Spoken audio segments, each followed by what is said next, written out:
But if you sit back for just a moment and you think about where do you want to be 18 months from now, and you come up with the plan, the process, and the environment to thrive instead of survive, you will achieve more success in the next 6 to 18 months than you probably would have in a 10-year period of time. Hey there, welcome to the Unleash Your Greatness Within podcast. I'm TJ Hoisington, and in today's success interview, I was privileged to interview the New York Times bestselling author and high achiever, John Assaraf. You see, John has an amazing story. Not only is he a New York Times bestselling author, but he has built multi-million dollar companies, and he's helped hundreds of thousands of people achieve greater levels of success by changing their thinking, by upgrading their mindset, and those kinds of things. I mean, he was featured in 8 different movies. I mean, one of those was the blockbuster film called The Secret, and his story is just amazing. And in this interview, he goes deep into that story and into his background, and boy, does he share some cool strategies and tactics and so forth that you can apply right now to achieve greater levels of success. It was a great privilege to have him on the show. Now, if you're watching this on my YouTube channel, then I invite you to subscribe to my YouTube channel and make sure you click that notification bell so that you're the first to be notified when I come out with a new success interview or motivational message. Now, if you've downloaded it from iTunes, hey, thanks for being a part of my community. If you're not a part of my community, then I invite you to subscribe to the Unleash Your Greatness Within podcast. You see, one of the beautiful opportunities that I get to share with you is I get the opportunity to interview high achievers from all different fields and walks of life. I mean, the top of the top, just like John Assaraf. And let me tell you something, subscribe and you'll be the first to hear of those interviews. Just powerful information and ideas that can help you get to that next level. All right, so without any further ado, let's jump right into the interview. John, welcome to the Unleash Your Greatness Within podcast. Hey, TJ, great to be on with you. No, this is a wonderful pleasure for me as I followed your work for many years. You've put out some wonderful books, concepts, ideas, and now with your new Inner Size. Listen, I want you to talk about all of it, but for starters, would you share with the audience a little bit of your story? So, a lot of people see my life now and they see, New York Times best-selling author, built several very successful companies, into the billions of dollars of valuations and sales in a year. And they see I'm happily married and I'm a great dad, I think anyway. And they see that I'm, have been on just about every major TV show and radio show. Yep. So they see that now. And at 50, almost 59 years old, what most people don't see is the journey. They don't see the failed business. They don't see the 2 divorces. They don't see the challenging times where I've lost lots of money in the stock market or in real estate or in business. And they don't see that where I started off 40 years ago was a kid that was on his way to either jail or the morgue. And to put into perspective, I didn't do well in school. I left at grade 11. I was either in the principal's office or detention center most of school, failed English, failed math. The only 2 subjects I actually enjoyed and did well in, actually 3, was gymnasium, biology, and chemistry. Those are the only things that came naturally to me. But I hated school. I cheated to get out of high school by having one of my good friends give me the test score or the test answers so that I could possibly get out of high school, and I did. Now, I start off there because I was involved in small street gangs where we did breaking and entries. We fought other little gangs. We sold drugs. We did drugs. We drank too much. We partied 5 years ago or so. And I thought that I wasn't smart enough. I felt that I wasn't as good as the other kids. I felt that I didn't deserve success. And it had nothing to do with the fact that I had a loving, caring mother and father and a wonderful sister and brother. My parents fought about money or the lack of it all the time. My father was a gambler. And so we had our challenges, which means we were a normal family.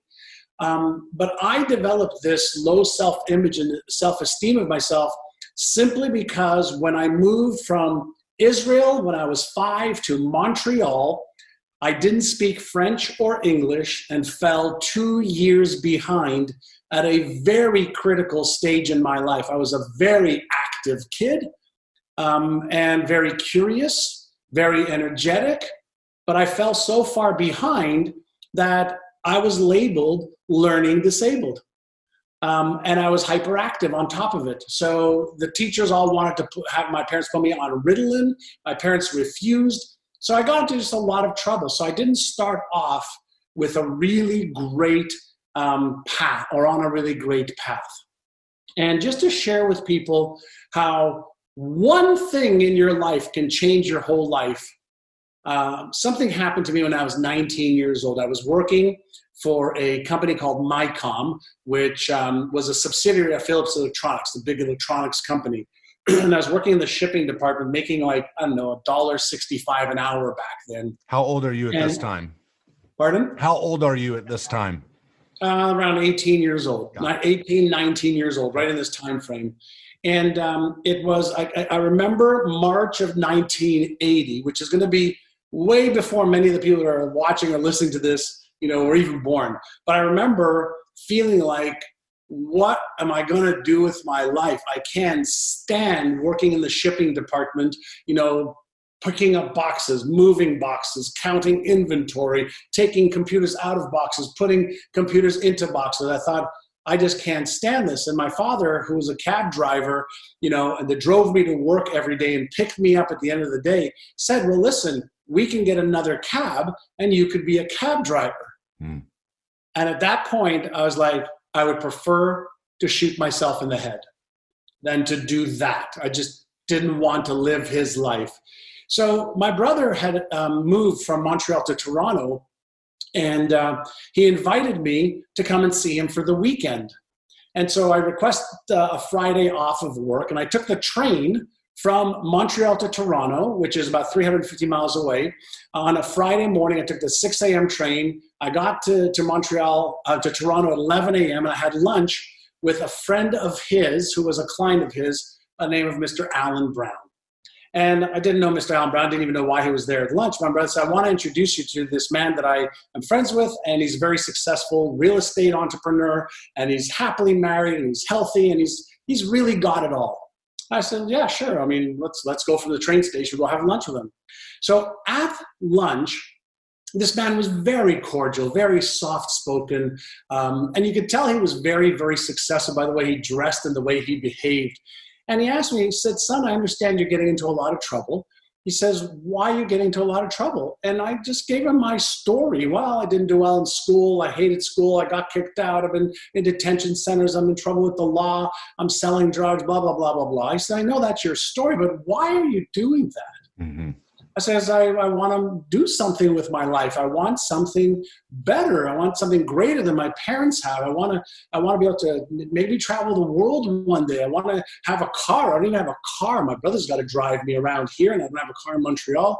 I'd like to move out of my parents' house. I'm, 18, 19 years old, whatever the number was. And he said, well, what are some of your big goals? And I said, well, just get a car. Move out of my parents' house and have enough money to, go to restaurants and party. He says, that's okay, but what are your bigger goals? Mm. And I said, I don't have any bigger goals. So he pulled out of his briefcase. Back in those days, everybody carried a little briefcase. And he pulled out this goal-setting document. Mm. And it was 1980. Goal-setting document was on document. And he said, I'd like you to go sit at the table next to us while your brother and I talk a little bit and fill out this goal-setting document. And so I said, yeah, okay, sure. So I opened it up, and the first question was, at what age do you want to retire? I'm 19 years old, let's say. I'm going to retire. I want to just get out of the gate, forget about, come to the end game. And I was 19, so I said, at 45 years old, 26 years later, how much net worth do you want to have? And I wrote down $3 million. How much do you want to give to charity? Where do you want to travel? What kind of car do you want? What kind of home do you want? What kind of retirement do you want to have? How much do you want to be able to provide for your parents and charity? And it asked all of these questions around health, wealth, relationship, career, business, money, charity, fun, experiences. And I just sat there. I just wrote, and came back and said, okay, I'm done. So he takes my document, he looks at it, he goes, this is pretty good. He says, where did you get all these, ideas? I said, well, I love watching the TV show called Lifestyles of the Rich and Famous. And back then, it was a show with Robin Leach showing the lifestyle of the rich and famous. I said, that's what I want. I don't want the 3-bedroom apartment that I'm living with my mother, father, sister, and brother in. I don't want the cab that we drive in everywhere as my life. I want that kind of life. And he goes, well, all of these things are great and they're very, very doable. He says, but what will determine whether you can even come close to having those things is the answer to one question. And in the back of my mind, I'm thinking, the answer to one question is going to determine whether I have those things or not. So I said, sure. What's the question, Mr. Brown? And he goes, son, are you interested in having and living that kind of lifestyle that you just described? Or are you committed to having and living that lifestyle? And I sat there for what seemed like a long time. It might have been 10 seconds. And I looked up at him and I said to him, I said, Mr. Brown, what's the difference? And he said, son, if you're interested, you'll keep using your story and the excuses that you keep giving yourself of why you can't.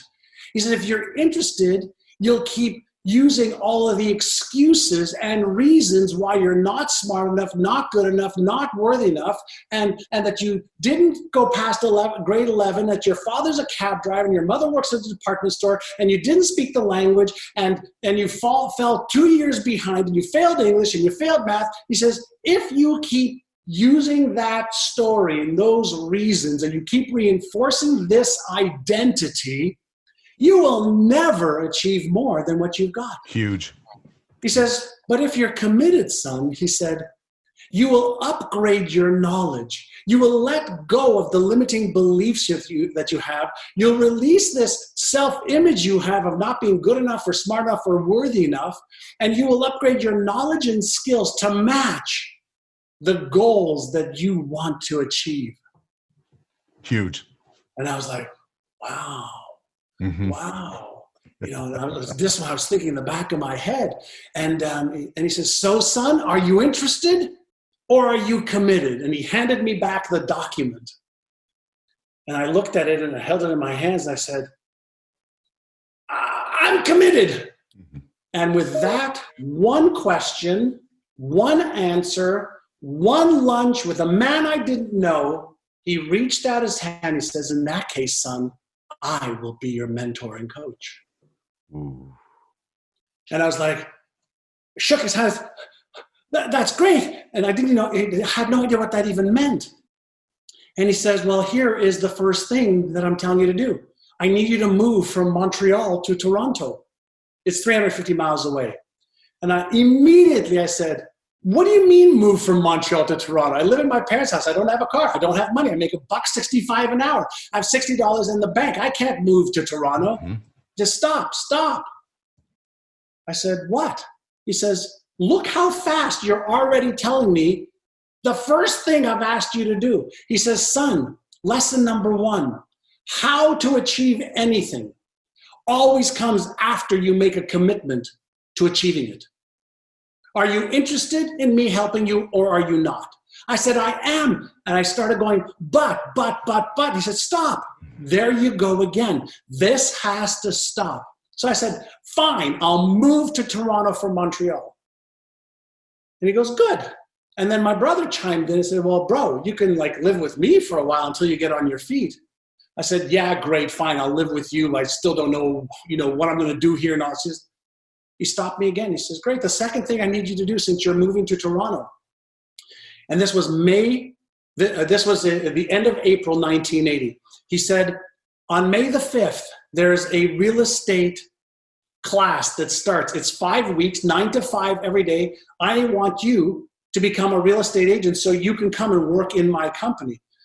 I said, go to school? Are you crazy?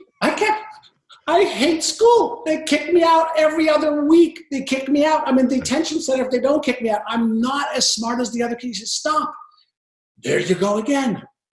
And so this happened for like 5 or 6 minutes where I just kept going back to my old pattern, back to my old pattern. And when I ended with, but I don't have the money to sign up for real estate school. And he told me it was like $400 or $500. He says, you don't need the money until you make a decision to go to school and do what you need to do or to buy the thing that you commit to buy. I said, Mr. Brown, I have $60 in the bank. Mm-hmm. He says, are you interested or are you committed? I said, fine, I'm committed. And then my brother said, well, I could lend you $100 and maybe dad could lend you some money and maybe your sister could lend you some money. So TJ, to cut the story short, after probably 30 minutes of fighting him and 30 minutes of allowing my patterns and my self-image issues and my limiting beliefs and my fears percolate up, I committed to moving to Toronto. I committed to get into the real estate course. And about a week later, I quit my job, moved from Montreal to Toronto, got into real estate on May the 5th, 1980. And on June 20th, 1980, I passed the test. Huge. And got my real estate certificate. I was 19 years old. Now, why do I remember these dates so well? One is one man, one question, as I mentioned before, one answer, one commitment, changed my life. But it was also because on June the 20th, I realized I wasn't stupid. Mm. I passed that test and I didn't cheat. I studied every day. I read. I asked for help. I leveled up my knowledge and my skill. I didn't know anything about legal stuff, legal real estate, my God, right? I had to know legal stuff. I mean, there's some finance stuff. I realized, wow, that wasn't that hard. I mean, it was hard, but it wasn't that hard because I committed and I did the work and I put myself in the environment to allow somebody else to help me. And then from June 5th or June 20th, 1980, I went to work on commission only, not a nickel, to work. No advance, no zero, commission only. Mr. Brown taught me how to cold call, and he taught me a script. And the script was in writing. There were no computer screens back then. It was just in writing. Yep. And the script that I had to learn and I had to record on cassette tapes and listen to it over and over and over and over and over again, hundreds and hundreds of times, was, hi, this is John Assaraf with Al Brown Real Estate Company. We have somebody who's looking to buy a home in the neighborhood. Have you considered making a move? Paragraph 1. If they said yes, I said, awesome. Can my broker and I come to see you today at 3 o'clock or would 5 o'clock be better so we can become familiar with the house and so we can share that information with our client? If they said no, I said, thank you very, very much. Is there anybody in the neighborhood you think may want to make a move just so I can call them? If they said yes or no, I had this decision tree that he created for me, and all I had to do was learn the darn script. So I learned the script, and he made me learn the script because every morning when I came into the office, I had to practice the script. The script that was on a piece of paper, the answers that were on a piece of paper, the yes or no decision tree on what they would say or not say were on a piece of paper, and I became proficient at one script. And guess what happened? I made $30,000 on a 50-50 split over the next 12 months. And then he taught me some other scripts. I was making $5,000 more a year than my father at 19. At 20, I learned a new script, which was for sale by owners, detail, precision script. I made $151,000 in my 20th year because I learned the script. I developed the beliefs that I would read every single day. I believe that I am worthy of the success that I seek.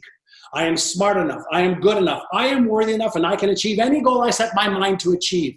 I read that, listened to it, closed my eyes, felt it. I became it like I was a Hollywood actor reading and remembering a script, not knowing that all of this time I was creating the neural patterns of success. I was developing the neural networks, the beliefs, the self-image, the things that were necessary for me to actually follow through with my behavior, even though the first 30 days were treacherous. The next 30 days were easier.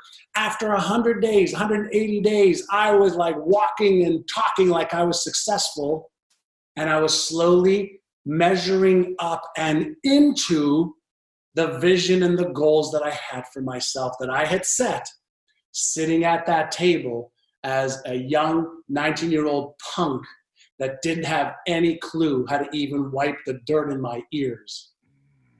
There is the beginning for you, and hopefully I didn't go too long. No, not at all. I think that is a beautiful story, a powerful story. And let me just say, I mean, to think of your map of reality at 19, within a year, your internal story changed 180 degrees. Is that fair? Is that fair? I mean, it's beyond fair. Beyond fair. So you started to get results. So there's a space between action and seeing the fruit of your labors. You had faith, and I'm reading into this, so correct me if I'm. Yeah. So you had faith, believing in Mr. Brown, and diving into those scripts and believing that it will come to pass. Boom! But the moment you got that $30,000 that first year, all of a sudden, or whatever the time period was. Yeah. It became a reality, and then it started to multiply, right? And then you got tenfold and it's just amazing. So a couple of things that stood out to me. Number one, what was the trust factor that you felt, or that Mr. Brown felt towards you? And what did you feel toward him? There's a lot of people that say things, maybe because they're knowledgeable, but there's a lot of things we know that we don't do. So what was it about him that caused you to trust him enough to say, okay, I'm going to buy into this? Maybe you're, one eye open, one eye closed, but I'll buy into this. Well, how did he kind of build that trust for you? Initially, it was the materialistic things that he had that I wanted. He had the Cadillac back then was the big thing. He had a beautiful home. He had a beautiful wife, 2 kids. He had stuff. He cared about his employees. He was a really kind person. And underneath all that, he had a huge philanthropic side of wanting to give his knowledge, his wisdom to others, including his money. And so I didn't trust him initially because I didn't trust me initially. Right. So I was fearful that I would disappoint me again. And I was fearful that I would disappoint him also because I had taken the easy way out most of my life. Yeah. Starting from 11 years old, that blows me away. 11 years old, your education academically, at least, stopped. Is that fair? Oh, yeah. Probably stopped at 7, 8 years old. Wow. Yeah, 7, 8 years old. It was like I checked out, game over. I was in La La Land most of the time. It wasn't until I was 12, 13 that I got into drugs and drinking and running with the wrong crowd and getting into trouble on the streets and with the law. Unbelievable. Now, my audience knows this about me, and I'm not going to go heavy into it because they've heard the story. But just so you know, I heard you say on an interview that I watched, I don't recall which one it was, that in a moment or in a minute, my mindset changed or something like that. And it had to do with Mr. Brown. And my thought was, there was a moment like that with me. I didn't read my first book till I was a junior in high school because I didn't believe, in fourth grade, I was pulled out of social studies class and was put in the special resources class because I couldn't read. So I'm like you, I gave up mentally. I just said, and it wasn't until I found a tape on my dad's cassette tape on my dad's dresser by Jim Rohn. I didn't know who the guy was. I put it in my pocket and I listened to that tape and it changed my life. It got me to think similar things like you're saying now, these mentors, whether they're on CDs or podcasts or, teachers like you or myself that are out teaching it. If you can learn one idea or one thought from these folks and then apply it, amazing things can happen to your world. So I'm just blown away that by 11, you started to build this story of I can't. And then you get this moment because of your brother. Like I said, if you're ready, right this second can be your turning point, right? If you're ready, what you're listening to can change your life. If you're ready, changing your behaviors now can change the trajectory to your life. He put me on a daily mental diet of cassette tapes, training tapes, listening to Jim Rohn's, Dennis Waitley's, Brian he put me on a regimented so that every day when I drove my car, it was my university. That's right. I started to listen for 25 minutes from my home to the office, from the office to looking at other homes. It was actually my brother's car. I used to drive my brother to work. He was a tennis pro. I would drop him off, take his car, then go to the real estate office, do what I needed to do, and then pick him up at the end of the day and take him home and take his car back to work in the evenings. But the me blurting out, I'm committed, and then having the infrastructure to be able to follow through was critical. So a lot of times, there's one of my favorite little poems. It's by Pascal. It's by Pascal. It's not by Pascal. I think it might have been Clement Stone. It says, "Of what use to make heroic vows of amendment if the same old lawbreaker is going to keep them?" Right? So of what use to promise and to say I'm going to do this if the same person who's broken all the other laws or all the other vows is going to keep them? And so one of the things, and one of the reasons I wrote my book, Inner Size, is for the last 40 years, I've been studying neuroscience and neuropsychology and understanding the deeper levels of what causes somebody to actually change, what causes our beliefs and our self-image and our fears and our motivation or lack thereof. I've gone deep into the neurochemistry of change and what's happening in our brains. And I've given people, instead of physical exercises to strengthen your physical body and organs, I've developed an entire series of inner sizes to strengthen your neuromuscles of confidence, of certainty, of focus, of awareness, of managing stress, of being positive. There are ways to strengthen your brain so that is your natural way of being. And based on the science of neuroplasticity, our brain's ability to rewire itself, to let go of disempowering beliefs or disempowering self-image or fears that we have, and creating a positive self-image, a positive belief system, a positive constructive habitual system, which are nothing more than reinforced patterns in our brain. So now we know how to let go of what doesn't work and create a pattern that does work. And since our brain is the most powerful biocomputer in the known universe, the book is all about the user's manual of here's how to use it better. You already own it. You already own this $1 trillion, biocomputer, but here's how to use it better. Okay, that's huge. And I want you to get into, in a few minutes, get into maybe a couple of the tools that you have that can help with the mind. Would you speak to the conscious mind versus the subconscious mind? Because Sure. there's a lot of power in that subconscious mind. But anyway, give us your take on it. Sure. So why don't we consider the brain for just a moment, Okay. as you would an orchestra. Mm. Okay. So an orchestra, let's say it's a 7-member orchestra team. And one member of the orchestra plays the trombone, another's playing the piano, another one's playing the cello, another one's playing the string quartet or the strings bass. Each musician is playing a different part, right? Right. And the conductor's responsibility is to get the orchestra members to play in harmony so there's coherence and the music interconnects and it flows. Mm-hmm. And if you listen to your favorite band or orchestra, regardless of what type of music you're listening to, if it resonates with you, it's in flow. It's like, wow, that sounds freaking great. Well, what if we understood our brain to be very, very similar to that? That we have one member is called the conscious brain. And this member is responsible for imagination. This member is responsible for choosing, I want this versus that. This member is responsible for figuring things out. And let's say we call this member the Einstein part of your brain.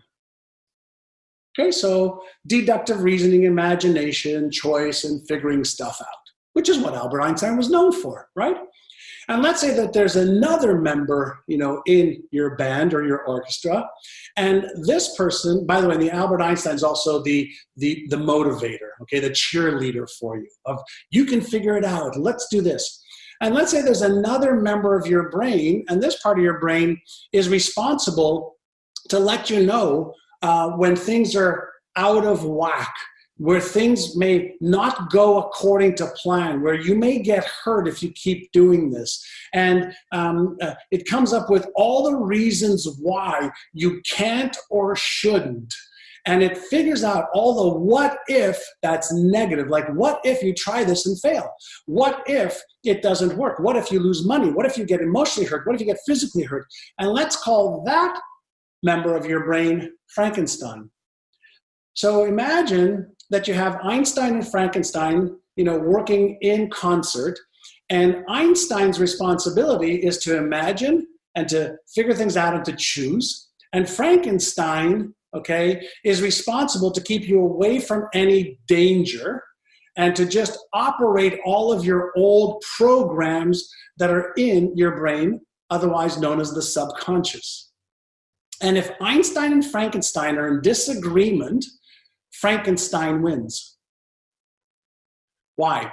Frankenstein represents the subconscious and millions of years of evolution around security and safety first above all else. Frankenstein, is there to make sure that you are protected. So that's two parts of the equation. Now let's add this third component. And this third component, called the subconscious, also has all of the programming, for your automatic self. All of your beliefs, all of your habits, all of your perspective, all of your experiences reside in this part called the subconscious. And the subconscious doesn't know the difference between something that's good or bad, right or wrong, or something that's real or imagined. And it operates 97, 98% of your day-to-day behaviors. Why?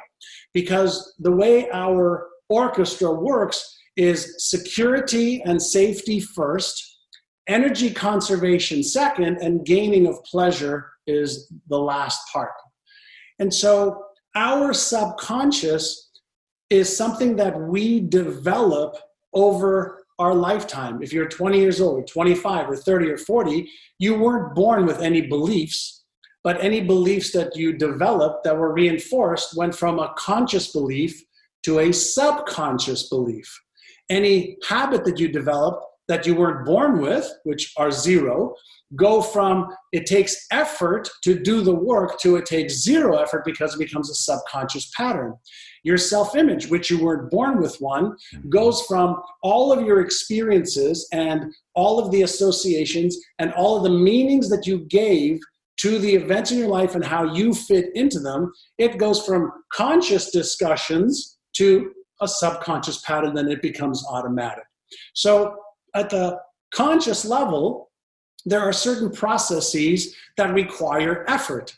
But at a subconscious level, it requires zero effort to activate that neural pattern. So if you have an image in your mind, for example, and we're using Einstein's brain to say, I want to earn $50,000 or $100,000 or $500,000 a year. That's Einstein using his conscious abilities to imagine and to choose. But if you've been conditioned or programmed because of parents, teachers, or experiences that you're only worth or able to achieve, let's say, $25,000 a year, there will be chaos instead of harmony. And so the subconscious mind is controlling the show, even though we think that because we choose or imagine, that's going to drive our behavior. And choosing and imagining may drive behavior for a day, a week, or 2 or 3. But we know from all the latest neuroscience that it takes about 66 days to 365 days to repattern the subconscious mind and to create a new pattern that overrides any old pattern. Mm-hmm. So where's the power center? The power center is in the subconscious. But here's another question. I want to go back to the orchestra. These are components of the brain. We haven't talked yet about who's the conductor. And the answer is there's a part of you, I don't know what you want to call it, the spiritual side of you, the intelligence side, whatever you want to call it. There's a conductor that can be aware of conscious and subconscious processes, thoughts, emotions, feelings, sensations, and behaviors. And this conductor can actually start to direct what to do and how to reprogram the different parts of his or her brain. And this is the part that most people never consider, that there is another side of you that can actually observe you. There's another side of you that can analyze you. And this is where the work that I do really comes into play. It's understanding that I have a brain. There are different pieces in my brain that when I get these pieces aligned and in coherence, I'm in flow. I am able to achieve those goals and dreams that I have because I have the ability to integrate the neural processes, including my emotions, so that my behavior is the effect of the things that are happening in, let's call it, the engine room. Can you just think yourself to a new tape, to a new program, or does it also involve action and feedback? Oh, it's not just one method. So okay. You think your way into it. You feel your way into it. You behave your way into it. You imagine your way into it. It reinforce with the environment that you create internally and externally. So there's a variety of methodologies to make sure that what's happening in the petri dish, is what you want to have happen. So we know, for example, let's say I was to close my eyes right now and I was to see a problem that I have right now, a real problem that I have right now. And my brain's tendency is to focus on the problem. There's a problem, there's a problem, there's a problem. So if I keep focusing on the problem, then I'm going to keep reinforcing the reality of that problem. And if I do that enough times, that problem will become a habitual problem. But what if I closed my eyes and I saw the problem and I felt the effects of that problem on my life or my family's life right now, and then I just said, well, what does it look like without the problem? How do I feel without the problem? Who am I interacting with without the problem? How am I living without the problem? What am I doing without the problem? If I could just go there in my mind for 2 or 3 minutes and do something called mental contrasting, problem, me without it. Problem, me without it. Problem, me without it. Problem, me without it. Problem, me without it. Problem, me without it. Me without it, me without it, me without it, me without it, me without it, me without it. If I do that 20 times, 30 times, 50 times, 100 times, then my brain starts to say, oh, the problem is gone. Now, as soon as we do that, we've activated something called the occipital lobe in our brain, which is tied directly to our left prefrontal cortex, the Albert Einstein part of the brain, shuts down the Frankenstein part of the brain who's focusing on the problem. That activates the insula and the nucleus accumbens of the brain that releases dopamine. That's connected to my motor cortex in my brain, which caused me to take action in conjunction with the problem being solved. Now I'm using my brain better. Just by understanding the neuromechanics that I just shared with you, I can have problems. I have problems. But I invest 99.5% of my time focusing on solutions, mentally, emotionally, physically, strategically, all the time. So that little process right there is me being aware of how my brain works, who are the different members of my orchestra, and how do I guide and lead them to create a constructive pattern versus allowing a destructive, disempowering pattern to reinforce itself. And it's just a matter of let's upgrade our knowledge and skills of what we already have the tool for. See, this is the most freaking crazy thing, right? It's like I'm not asking anybody to buy anything. Don't buy a $1,000 computer, or a $100,000 computer. Just use the one you got already a little bit better. Wow. And I assume that's what Inner Size is, all your book is all about. That's what Inner Size and the brain training audios that we have are all about, is to help people utilize, to reprogram themselves and their brain so that they are positive, constructive, behaving in ways that will help them achieve their goals no matter what. Okay, I love it. So you just triggered a thought. When you said early on, I wrote it down, watching the show The Rich and the Famous, you didn't know what was happening at the time, but that information and those ideals were dropping into the subconscious. And then when the moment arose and there was an opportunity for you, you started to create that lifestyle. Right. That's exactly right. So without putting a timestamp on this recording, this interview that we're having, we got the coronavirus or the COVID-19, virus going on right now. The input that people are putting in their minds can have a huge effect on whether you as an individual come out of this quote unquote crisis, right? Come out of this successfully or not. Do you slide backwards or do you take leaps forward? What are your thoughts on that? So the students that are following my work in my programs, I'm teaching them one of 3 futures is possible right now for you. If you focus on the fear and uncertainty and unpredictability of right now, and you live in that fear, whether it's mental, emotional, physical, financial, whatever it is, fear, in the next 6, 12, 18 months, you will be 1 to 5 years behind where you are right now. If you keep fighting and struggling with not knowing how to manage your health, your finances, your emotions, your job, your business, whatever it is, you will fight your way out of this, up and down, up and down, up and down. You'll probably end up a year from now right where you are right now, but you'll be tired and beaten. But if you sit back for just a moment and you think about where do you want to be 18 months from now, and you come up with the plan, the process, and the environment to thrive instead of survive, you will achieve more success in the next 6 to 18 months than you probably would have in a 10-year period of time. Why? In times of crisis, 98% of the population is operating from a state of fear and reactiveness instead of calmness and responsiveness, the ability to respond. So there will be more opportunities to make money right now. There'll be more opportunities to upgrade your knowledge and skills right now. There are more opportunities to focus on your relationship. There are more opportunities right now in a time of crisis than there usually is when our lives are so busy doing the normal things. And so you are either going to adapt and thrive, and that you do by becoming a changeologist or an adaptationist, right?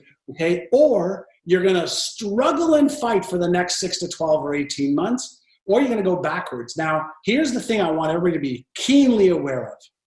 Where you end up is your decision right this second. And here is the question for you. Are you interested in thriving and being 5 years ahead in the next 18 months, or are you committed to it? If you're committed, trust me, I've got clients of mine that are doing better right now. Clients, doesn't matter if they're employees or they have businesses, doing better right now because they've been changing and adapting and changing and adapting, and they are thriving. That is the message. That is the message right now. Yep. You know, lock that focus on what can happen, the solutions, get committed about it, and turn your dreams into reality. John, thank you for being on the Unleash Your Greatness Within podcast. Listen, I feel like we have just touched the tip of the iceberg. There is so much more we could have talked about. I have a whole list here. You can't see it, but a whole list of different things. But here's the deal. You're great. Your energy is powerful. How can people find you? Where can you lead the audience in to learn more about you? And thank you. I mean, they can check out any of my books on Amazon. My newest best-selling book is called Inner Size, The New Science to Unlock Your Brain's Hidden Power. And it comes with some brain training audios that I'm giving everybody right now to actually reprogram their subconscious brain so they have more focus, more awareness, more personal power, less stress, and they can start to see themselves achieving their goals and dreams. I'm all over social media, so my Instagram at John Assaraf page is there. I've got my Facebook fan page. I do a free training every Tuesday morning at 9 o'clock on my Facebook fan page. That's 9 o'clock Pacific. I'm on Twitter. And then if anybody wants to check out my company, it's myneurogym.com, myneurogym.com. And we have amazing free training with some leading world-renowned brain experts every single week. So go to myneurogym.com as well. Okay, we'll put that up for sure, that link. And then you mentioned that you had some free downloadable audios that people could listen to. Would you just explain that once again real quick? I'll give you a link for everybody who's listening to get 9 of my brain training audios where I will be your mental and emotional coach. And we won't charge anybody anything for it, and we'll get them started right now with Inner Size. Awesome. Hey, John, thank you for being on the show. It's great to have you. Thanks, TJ. You betcha. Thank you so much. Have a great day. All right. You too, my friend. All right. Hey there. Thanks for listening. I hope you enjoyed this podcast episode. If you did, could you do me a favor? It would mean the world to me if you could write a simple review or give me a star rating. I would really, and I mean really, appreciate it. Thank you in advance. Now go out there and unleash your greatness within. GreatnessWithin.com